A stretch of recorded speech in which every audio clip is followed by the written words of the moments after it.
आइए सुंदर दिन सुंदर समय के लिए हम परमेश्वर को धन्यवाद करते हैं और एक बार हमारे जीवन में अवसर दिया कि हम उसके वचनों में से हम सीखने जा रहे हैं। आइए आज के इस सुंदर वचन हमको परमेश्वर ने।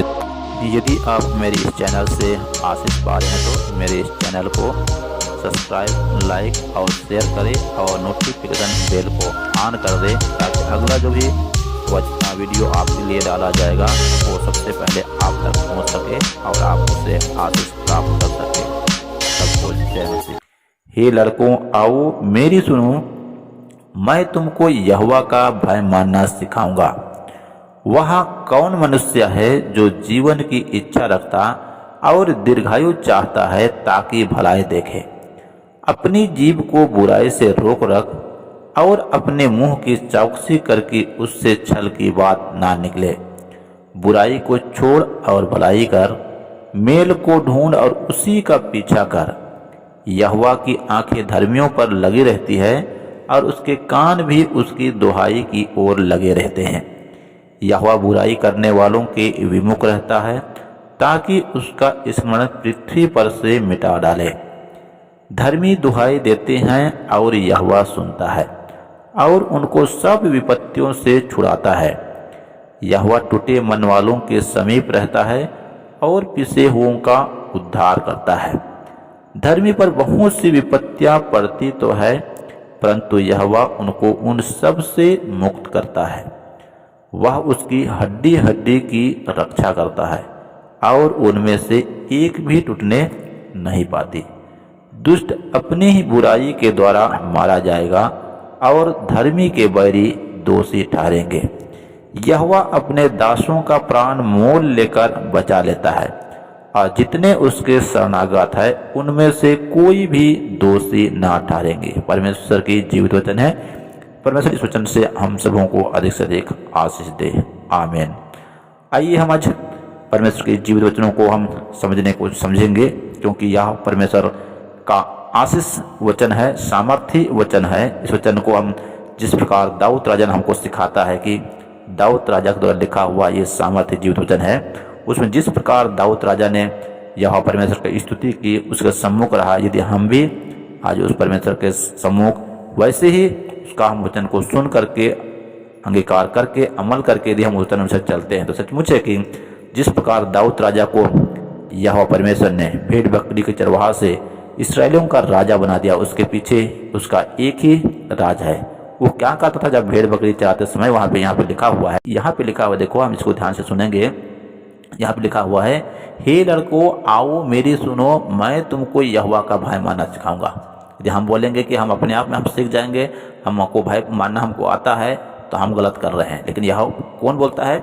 जब यहोवा परमेश्वर के पास आते हैं वही हमको पाप से छुड़ाता है, वही हमको दुख से छुड़ाता है, वही हमको विभिन्न प्रकार के चीज़ों से बंधन से छुड़ाता है। कौन छुड़ाता है? यहोवा परमेश्वर। इसी कारण बोलता है, हे लड़कों आओ मेरी सुनो, मैं तुमको यहोवा का भय मानना सिखाऊंगा। वह कौन मनुष्य है जो जीवन की इच्छा रखता है और दीर्घायु चाहता है ताकि भलाई देखे। हर मनुष्य चाहता है आज के दिन में कि मैं दीर्घायु चाहता है, लंबा जीने के चाहता है, दीर्घायु चाहता है, और हमेशा हम भलाई देखने चाहते हैं। यदि हम ऐसे भलाई देखना चाहते हैं, लंबा आयु जीना चाहते हैं, तो यहोवा परमेश्वर का वचन को हमको मानना पड़ेगा, क्योंकि वहाँ एक ही वचन है उससे लिखा हुआ है। यदि हम ये चीज़ यदि मान गए तो सचमुच है कि यहोवा परमेश्वर का जो आशीष दीर्घ आयु और जीवन की इच्छा और हमारे साथ भलाई देखना चाहते हैं तो ये काम करना शुरू करेंगे, तो आज सचमुच है कि वो आशीष को हम प्राप्त करेंगे। वचन क्या है बोलने से आगे लिखा, देखो क्या करना चाहिए हमको? अपनी जीभ को बुराई से रोक रख। पहला काम हमको क्या करना है? दीर्घायु चाहते हैं, भलाई देखना चाहते हैं, तो हमारा जो जीभ है इस जीभ से हमको रोक के रखना है, ताकि इससे क्या होने छल की बात ना निकलेगा। अपने मुंह की चौकसी कर ताकि उसे छल की बात ना निकले। इसी कारण हम सचमुच है कि हमको क्या करना चाहिए? बोलना कम चाहिए, सुनना ज़्यादा चाहिए। और सचमुच है कि यहोवा परमेश्वर बोलता है कि हमको बहुत सोच समझ करके बात करना चाहिए, ताकि सचमुच है कि यहोवा परमेश्वर जैसे चाहता है, वो बोलता है मैं पवित्र हूँ, तुम भी सारे चाल चलन में पवित्र बनो। यदि हमको क्या करना है? अपने मुंह की चौकसी करना है, ताकि उसमें हमारे जीभ से कोई पाप ना निकल जाए, कोई झूठ ना निकल जाए, कहीं गाली ना निकल जाए। इसको सोच समझ करके हम चलेंगे तो कब हमारा उसमें से अब हमारी जीभ से अच्छा बात निकलेगा? जब हम यहोवा परमेश्वर के पास आते हैं तब। दूसरा वह बोलता है बुराई को छोड़ और भलाई को ढूंढ। हमको क्या करना है? इसी कारण बोलते हैं बुरी चरित्रा अच्छे संगति को बिगाड़ देता है। तो हमको क्या करना चाहिए? अच्छे लोगों के साथ संगति करना चाहिए, मसीह लोगों के साथ संगति करना चाहिए, भलाई करने वालों के साथ संगति करना चाहिए। तो हम बोलता है कि बुराई को छोड़ और भलाई करने वालों का क्या करना चाहिए? पीछा करना चाहिए। और मेल को ढूंढो और उसी का पीछा कर। भलाई कर और मेल को ढूंढ और उसी का पीछा करते हुए हमको जाना है।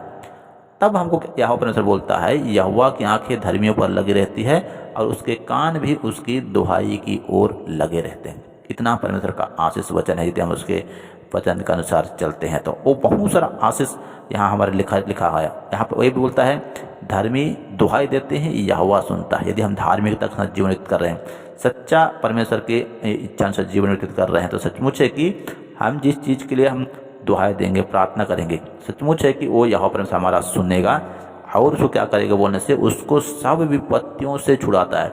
जितना भी एक विपत्ति से नहीं लिखा हुआ है, सारी विपत्ति हमारे जीवन में 10 प्रकार की विपत्ति है तो 10 के 10 विपत्ति से वो छुड़ाएगा, एक भी नहीं बचेगा। और हमारा परमेश्वर का वायदा है।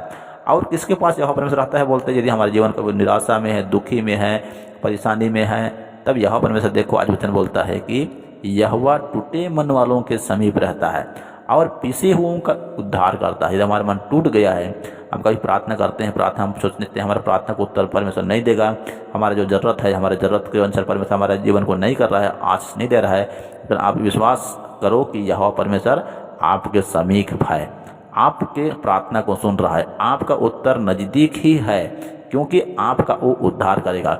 यदि आप पिसे हुए हैं, दुखी में पड़े हुए हैं, तो यहोवा परमेश्वर बोलता है पिसे हुओं का उद्धार करता है, वो उद्धार करेगा। और धर्मी जीवन जी रहे हैं तो और एक परमेश्वर का आशीष वचन क्या है? बोलते हैं वहाँ लिखा हुआ है धर्मी पर बहुत सी विपत्तियाँ पड़ती है। आज हम बोल रहे हैं हम टूटे मन वाले हैं, पिसे हुए हैं, हमारे जीवन में विपत्ति, बहुत सारी विपत्ति पड़े हुए है। हो सकता है कई प्रकार की विपत्ति हमारे जीवन में आता है, कोई दुख, कोई तकलीफ, कोई मुसीबत या कोई बीमारी, कोई संकट हमारे जीवन में आया होगा, बहुत सी विपत्ति पड़ा है। इसका मतलब ये है कि उन ये विपत्ति से यहोवा परमेश्वर हमको निकालना चाहता है, निकालना चाहता है। इसी कारण लिखा हुआ है धर्मियों पर बहुत सी विपत्ति पड़ती तो है, परंतु यहोवा उनको उन सब से मुक्त करता है। देखो ऊपर में लिखा हुआ है वो सारी विपत्ति से छुड़ाता है, लिखा हुआ है। यहाँ भी लिखा हुआ है उन सब से मुक्त करता है। यदि हमारे जीवन में जितना भी विपत्ति हो, हर एक जीवन, यदि हमारे जीवन में सोचें कि मेरा ये नहीं बना, मेरा वो नहीं बना, मेरा ये आशीष नहीं है, मेरा ये दुख दूर नहीं हुआ, या मेरा ये आशीष नहीं है, जितना भी विपत्ति हमारे जीवन में पड़ा हुआ होगा, सोचो अब यहोवा परमेश्वर के पास आ गए हैं तो यहोवा उन सब से मुक्त करेगा। लेकिन हमको क्या करना है? सबसे पहले यहोवा का भय मानना है, बुराई से अलग रहना है और स्तुति महिमा करते हुए, उसका धन्यवाद करते हुए वचन के साथ जीवन व्यतीत करना है। बस इतना ही हमको करना है, और करना ही बस नहीं, इसको करते ही जाना है आगे। तो देखना यहोवा परमेश्वर जितना वचन में लिखा हुआ है, जितनी विपत्ति मैं मिस्र में फिरौन में दिया हूँ, उसमें से एक भी विपत्ति तुझ पर नहीं पड़ेगी।